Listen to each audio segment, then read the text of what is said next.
Assalamualaikum warahmatullahi wabarakatuh. Halo, hai semuanya. Kembali lagi dengan saya, Anissa Zara Novita dengan NPM A1A022062. Di kesempatan kali ini, saya akan membahas materi yang ada di bab 5, yaitu tentang konsep manajemen pendidikan tingkat sekolah menengah. Nah, di sini saya akan menjelaskan materi-materi yang ada di bab 5, yaitu yang pertama ada konsep manajemen mutu sekolah menengah, yang kedua sasaran mutu pendidikan, yang ketiga karakteristik menjadikan sekolah bermutu. Yuk kita langsung ke pembahasannya. A. Konsep manajemen mutu sekolah menengah. Menurut Kementerian Pendidikan Nasional, sebagaimana dikutip oleh Mulyasa tahun 2002, yaitu mencakup input, proses, dan outputnya pendidikan. Sekolah menengah sebagaimana menurut Undang-Undang Nomor 20 Tahun 2003 tentang Sisdiknas yang menyatakan bahwa sekolah menengah merupakan lanjutan pendidikan dasar. Sedangkan menurut Peraturan Perundang-undangan Nomor 29 Tahun 1990 yang menyatakan bahwa pendidikan menengah adalah pendidikan yang diselenggarakan bagi lulusan pendidikan dasar. Jadi, manajemen mutu sekolah menengah adalah upaya yang dilakukan dalam memperbaiki kualitas sebuah lembaga pendidikan tingkat menengah, yaitu SMP, SMA, SMK, atau MA, guna tercapainya tujuan pendidikan. B. Sasaran mutu pendidikan. Di sini ada 3 sasaran mutu pendidikan, yaitu dari input, proses, dan output. Yang di kolom input ada kepala sekolah, guru, pegawai ahli, fasilitas yang lengkap, lingkungan yang kondusif, kurikulum yang berstandar tinggi, dana, siswa yang terseleksi, dan dana pendukung yang cukup.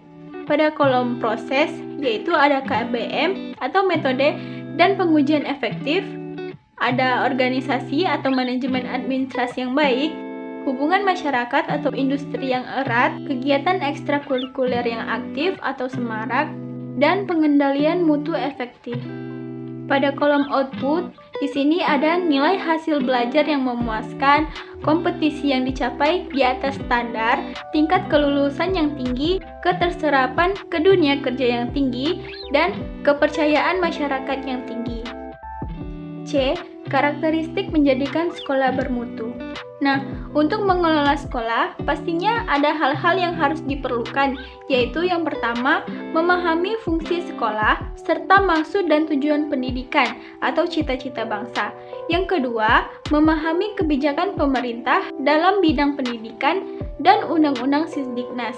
Yang ketiga, memahami standar pendidikan yang diterapkan. Yang keempat, memahami prinsip manajemen dan administrasi. Yang kelima, memahami kurikulum dan pengembangannya. Yang keenam, memahami tuntutan kebutuhan peserta didik atau life skill dan tuntutan masyarakat. Ketujuh, memiliki visi dan misi dengan cara bersifat ambisius atau ideal, rasional atau bisa dicapai, bersifat menantang, memberi nuansa kinerja bermutu, menumbuhkan motivasi dan kegairahan bekerja, membangun kekompakan dan kebersamaan, memberikan kebanggaan, singkat, jelas, serta mengesankan. Ada sasaran hasil mutu pendidikan dalam Undang-Undang Nomor 20 Tahun 2003 tentang Sistem Pendidikan menyatakan bahwa sasaran pendidikan adalah membentuk kecakapan hidup yang terdiri atas berakhlak mulia, cerdas, kreatif, dan inovatif, cakap berkomunikasi dan bersosialisasi, menguasai ilmu pengetahuan, terampil bekerja, bertanggung jawab sebagai warga bangsa. Menurut Martinez, mutu sekolah terdiri atas yang pertama yaitu melaksanakan kegiatan sesuai fungsi atau tepat sebagai lembaga pendidikan.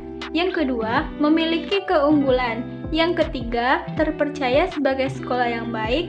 Yang keempat, kondisi yang nyaman dan menyenangkan. Yang kelima, penampilan fisik maupun kegiatan yang menarik.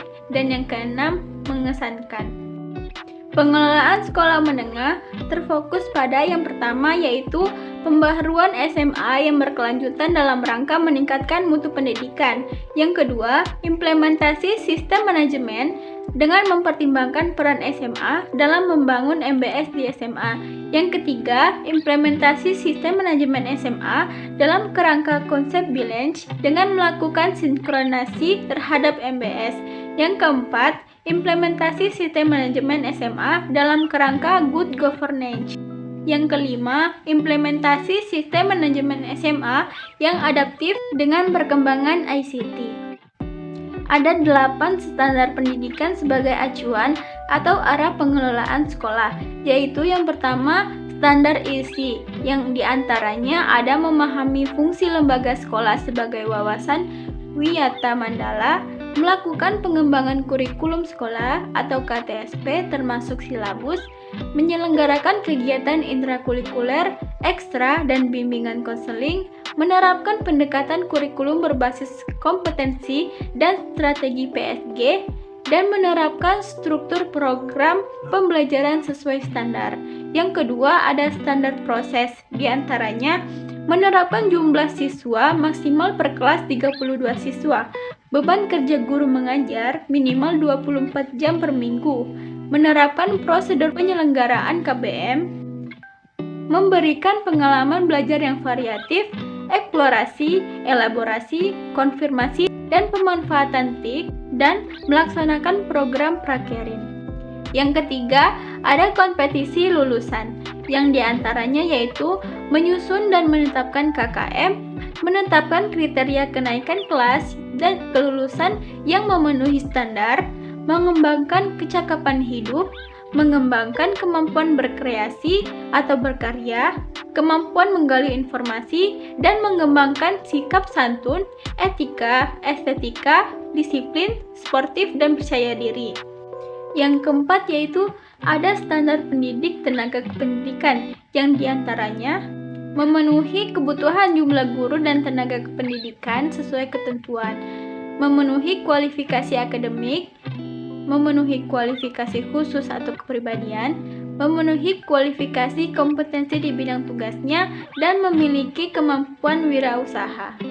Yang kelima, ada standar sarana dan prasarana, yang diantaranya sekolah memiliki luas lahan minimal 3.500 meter persegi, memiliki ruang pembelajaran umum, ruang pembelajaran khusus, ruang penunjang, dan ruang bisnis center.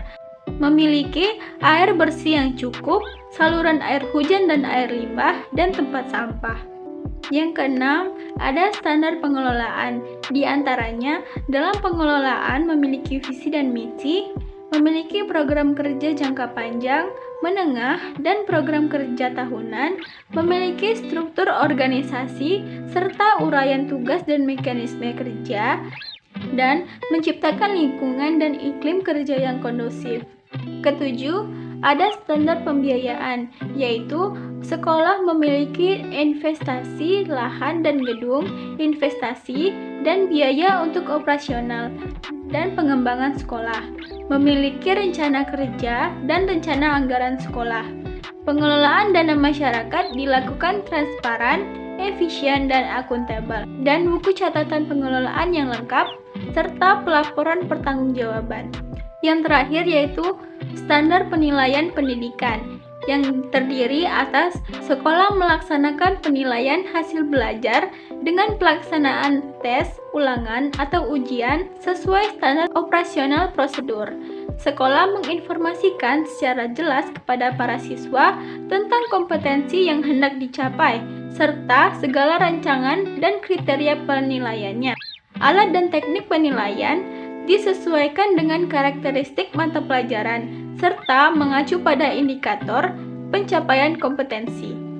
Melaksanakan penilaian afeksi untuk menilai sikap atau akhlak dan kepribadian, melaksanakan program remedial, pelaksanaan uji kompetensi dengan melibatkan unsur studi, dan sekolah menetapkan kriteria kenaikan kelas atau kelulusan.